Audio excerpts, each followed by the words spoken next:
শাস্ত্রে কথা লেখা আছে, মানুষ কেবল রুটিতে বাঁচে না, কিন্তু ঈশ্বরের মুখের প্রত্যেকটি বাক্যেই বাঁচে।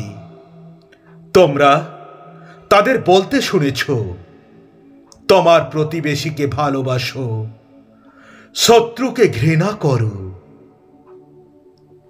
কিন্তু আমি তোমাদের বলছি, তোমাদের শত্রুদের ভালোবাসো, যারা তোমাদের প্রতি নির্যাতন করে তাদের জন্য প্রার্থনা করো তোমরা, যেন তোমরা স্বর্গের পিতার সন্তান হতে পারো। তিনি তো ভালো মন্দ সকলের উপর সূর্যালোক দেন, ধার্মিক অধার্মিক সকলের উপর বৃষ্টি দেন।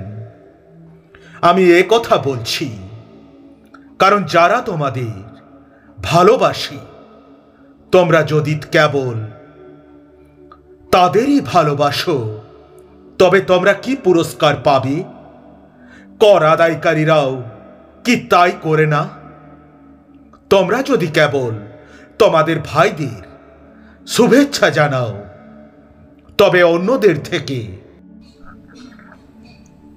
আর বেশি কি করলে?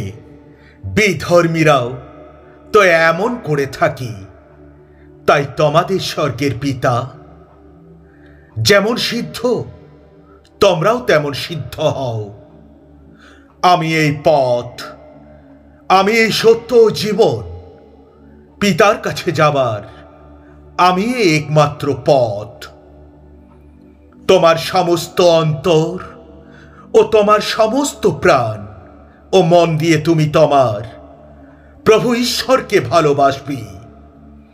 এটিই হচ্ছে সর্বপ্রথম ও মহান আদেশ।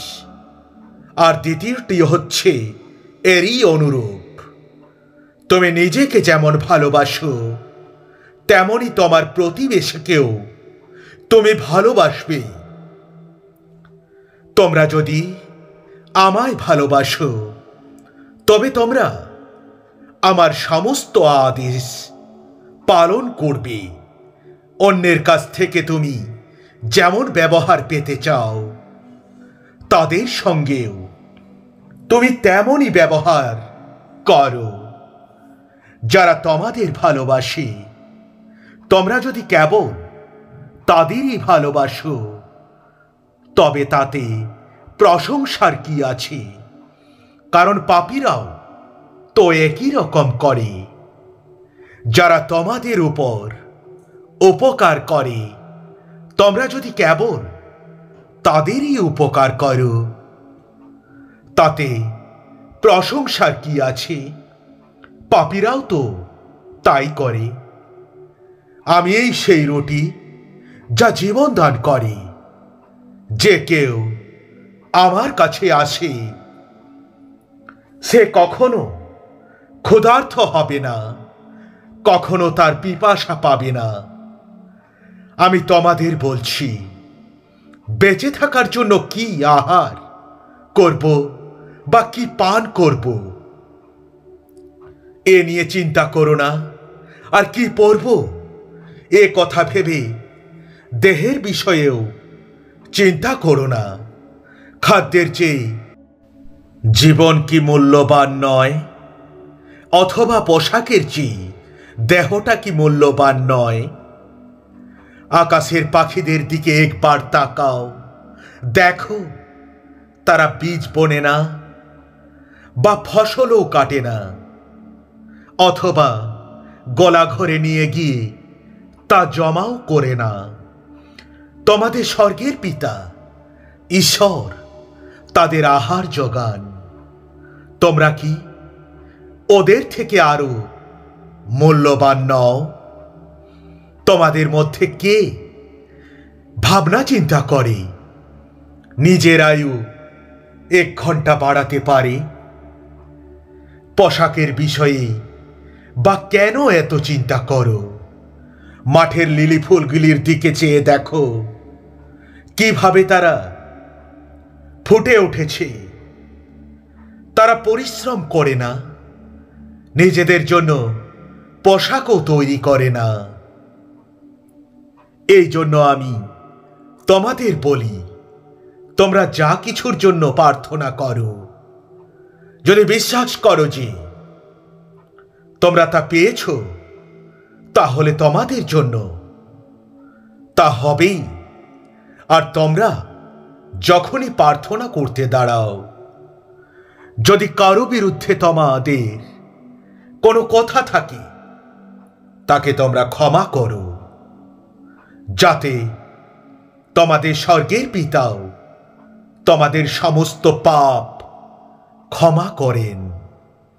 তোমরা তোমাদের শত্রুদের ভালোবাসো, তাদের মঙ্গল করো তোমরা, আর কিছুই ফিরে পাবার আশা না রেখে ধার দিও, তাহলে তোমাদের মহাপুরস্কার লাভ হবে।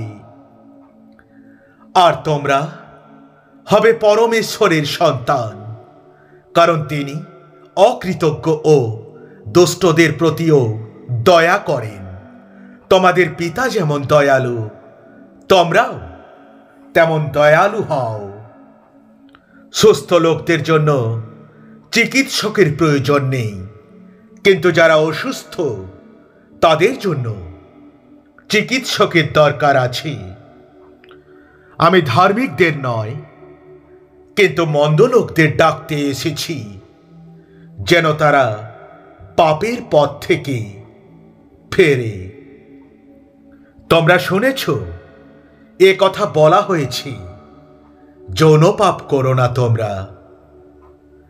কিন্তু আমি তোমাদের বলছি, কেউ যদি কোনো স্ত্রীলোকের দিকে লালসাপূর্ণ দৃষ্টিতে তাকায়, তবে সে মনে মনে তার সঙ্গে যৌন পাপ করল। সেই রকম তোমার ডান চোখ যদি পাপ করার জন্য তোমায় পরচিত করে, তবে তা উপড়ে ফেলে দাও। সমস্ত দেহ নিয়ে নরকে যাওয়ার চেয়ে বরং তার একটা অংশ হারানো তোমার পক্ষে অনেক ভালো। যদি তোমার ডান হাত পাপ করতে প্ররোচিত করে, তবে তা কেটে ফেলে দাও। তোমার সমস্ত শরীর নরকে যাওয়ার চেয়ে বরং তার একটা অঙ্গ নষ্ট হওয়া তোমার পক্ষে ভালো। আমি তোমাদের অনাথ রেখে যাব না, আমি তোমাদের কাছে আসব। যে আমার নির্দেশ জানে এবং সেগুলি সব পালন করে, সেই আমায় প্রকৃত ভালোবাসে। যে আমায় ভালোবাসে, পিতাও তাকে ভালোবাসেন।